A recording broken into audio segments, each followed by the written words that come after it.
When the book opens, we're introduced to Eddie. He's driving a stolen Subaru. Blood-soaked towels where his hands should be. He's left his mother behind, and he's trying to escape out of Louisiana. I mean, wow!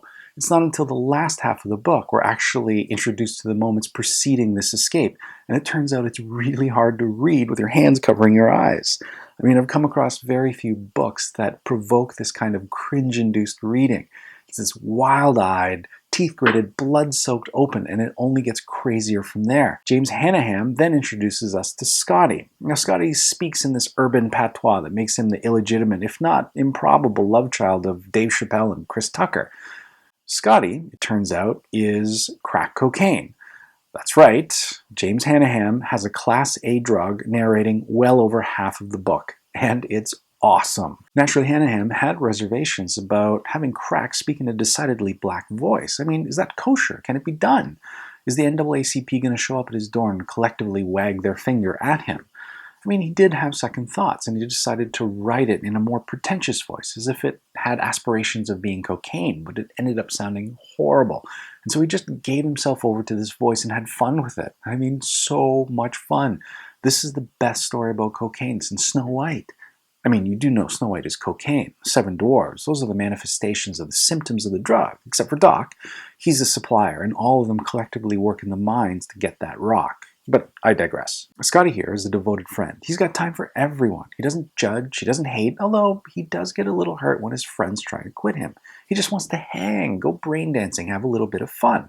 I mean, it's awesome. I wish more of my stories were narrated by drugs. Think of how awesome it would be if cocaine could tell his side of the story in Sherlock Holmes, or Soma in Brave New World, or everything in Fear and Loathing in Las Vegas. Although, frankly, that would probably be the same story. But regardless, back to Scotty. He's the one that introduces us to Eddie's mother, Darlene. It's years before the opening incidents, and she's on the street turning tricks, looking for enough money to score her next hit. So after a particularly botched transaction, she's approached by a woman in a white van that's offering her a fair wage for honest work, decent living conditions, and all the crack she can smoke, free of censure or judgment. I mean, it sounds too good to be true, so she gets in the van. Now, she does ask if she can call her son, who is at home alone at this point, as soon as they arrive.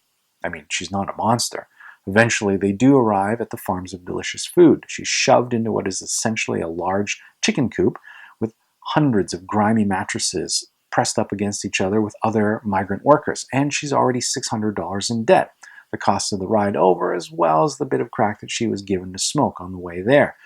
She starts working the field, picking different produce, and barely makes enough to cover her room and board, let alone the exorbitantly marked up luxuries that are available at the farm-run store, and all the drugs that they make readily available to everyone there. So you can read this as an allegory about the pervasive trap of poverty, or maybe it's about the perils of globalization and rapacious consumer need that has us wanting cheap beef and demanding strawberries in January and inexpensive smartphones manufactured in China.